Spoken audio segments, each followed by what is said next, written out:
Flooding has been reported in Gauteng, Mpumalanga and Limpopo, and the director of the Afro-Middle East Center says South Africa needs to consolidate its position as a beacon of hope for people in the Middle East region. Ambosisiwa Khadebe with the latest news update. Flooding has been reported in Gauteng, Mpumalanga and Limpopo, with further rain forecast in those provinces for the next few days. Floods in parts of Mpumalanga have already left 6 people dead and damaged many houses, bridges and roads.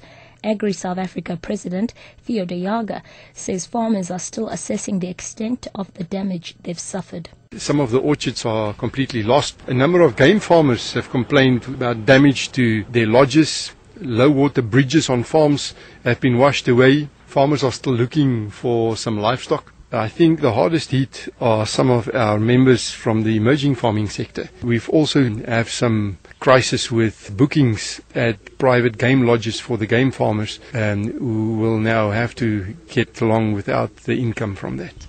Meanwhile, Emergency Rescue Service ER24 has urged motorists in the various provinces not to try to cross flooded bridges and overflowing streams.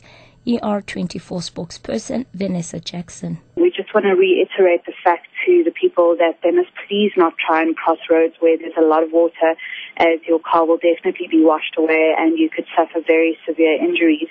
Just make sure you're driving carefully in the rain and keep your headlights on and drive safely. A media blackout continues on the ANC's appeal hearing for suspended Youth League President Julius Malema. The hearing started yesterday at the ANC's Luthuli House headquarters in Johannesburg, with Malema's team presenting oral arguments. It's not clear if the hearing will continue today. The outcome of the appeal is expected to determine Malema's political future. Malema and 5 other senior Youth League members are appealing against the suspensions imposed by the National Disciplinary Committee in November for bringing the party into disrepute and other charges. ANC veteran and prominent businessman Cyril Ramaphosa is chairing the appeals committee. And lastly, director of the Afro-Middle East Center, Naeem Jina, says South Africa needs to consolidate its position as a beacon of hope for people in the Middle East region. President Jacob Zuma is in Qatar this morning to strengthen political and economic relations between the two countries. Former presidents Nelson Mandela and Thabo Mbeki, as well as several cabinet ministers, have visited Qatar in the past.